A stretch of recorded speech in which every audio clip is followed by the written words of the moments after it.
Alan, I have not seen Spellbound. You have. Tell me about it and give us your review. Okay, so let's do this. We're gonna split the review. I'm gonna be vague at the start, and then we're gonna get into spoilers. Okay.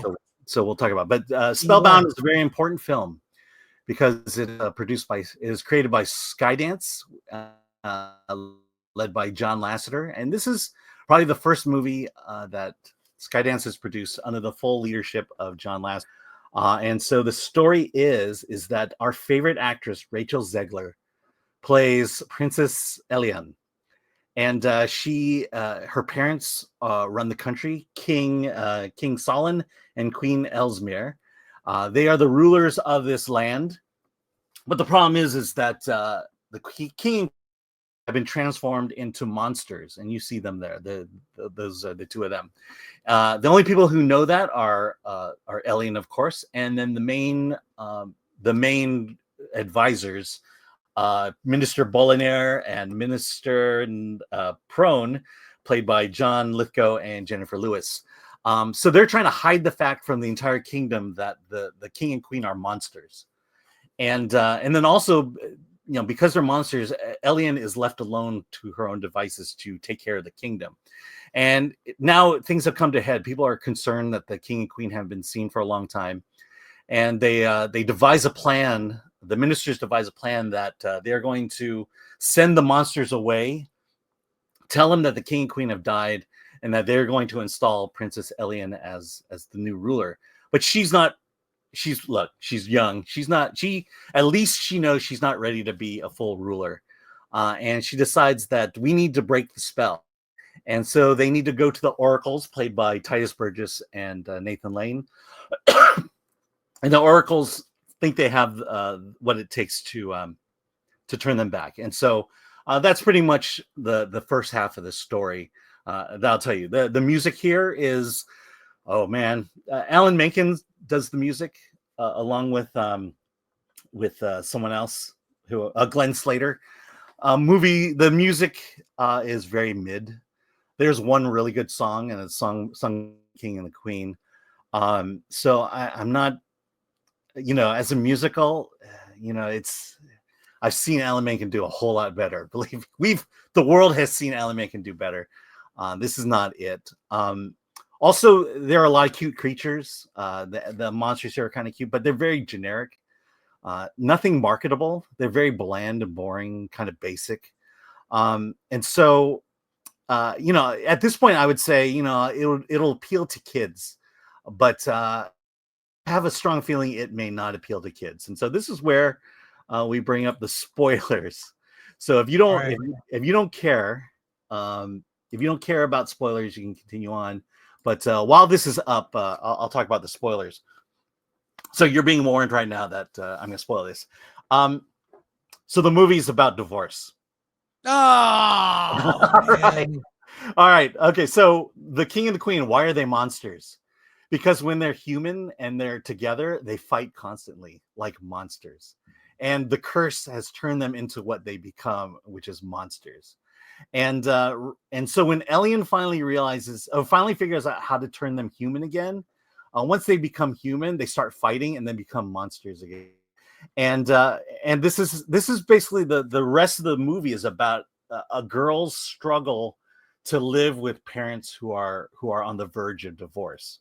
And so let me describe the best way to present this movie to you. So let's say you and your spouse, your partner, are just not getting along. You're fighting, you're arguing, and you realize we'd be better people if we lived apart. But the catch is you have a child, and you have to break it to the child. And so here's what I would do. I would go to little Janie. I would say, Janie, mom and dad, we've been fighting. Mom and I have been fighting for a very long time. We get very nasty with each other, and we just feel like that is for us to not live together anymore and to divorce. Now, having told you this, Jenny, I realize that you're going through a lot of pain and a lot of emotions and a lot of confusing feelings. So I have a great movie you can watch. That will explain everything to you. And that movie is Spellbound. Oh, that's so sad. Wow. Yeah. I mean, it sounds like, again, it's for little kids. The But fact that it's like, but the fact that it deals with such a serious issue yeah, is gonna shock. It's gonna surprise people.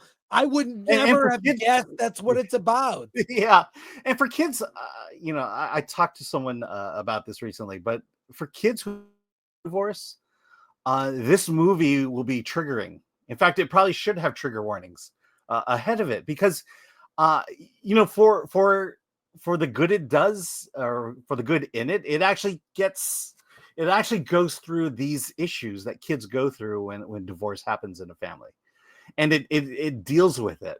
But it's like, I don't know that a song and dance is going to soothe the soul or the heart of a child of divorce. Wow, I think that even if a child watching this, their parents are not going through a divorce, it might Mhm. put that fear in them that they Yeah. could get divorced. Hmm. Seriously. Yeah. I mean, it ends with well, mom and dad still love each other. They're still great people. They're just going to live on opposite ends of the kingdom. It's really sad to me. I mean, obviously I haven't seen the film, but I'll make one quick comment. It's sad to me that they felt this was a universal theme that should be in a children's film. Hmm. Like that would be such a common thing, that it would be a universal thing that include in the movie. How is Rachel Zegler? Oh, she's fine. I mean, she's a good singer, and she definitely comes off as more likable in this movie than in Snow White coming up. Well, I think Um, part of the reason is I don't have to look at her.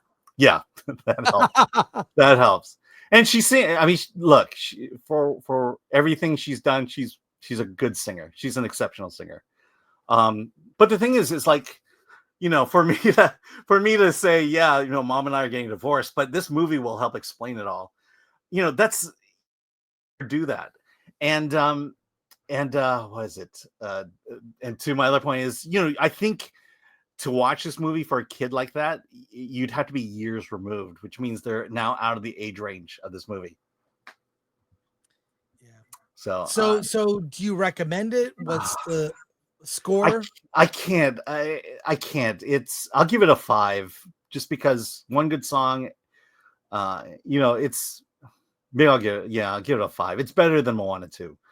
But I just can't see myself recommending this to anyone without giving these qualifications or these warnings ahead of time. Because it comes out of the blue. And and like films like this, there are moments where you think they're going to get back together and they don't. And that even, or worse, a child believing that she can get her parents back together and it doesn't work. I mean, I have to believe, not having ever gone through something like that myself, my instincts tell me that it's not going to go well for kids. They're not going to see the intent behind the movie, which is a shame. Let's go to your comments here. Yeah. Oh, and let me just say one last thing about this is Lasseter's film. I mean, maybe the next one, the magic will come back. I don't know. I'm starting to wonder just how magical John Lasseter is so far. We'll see.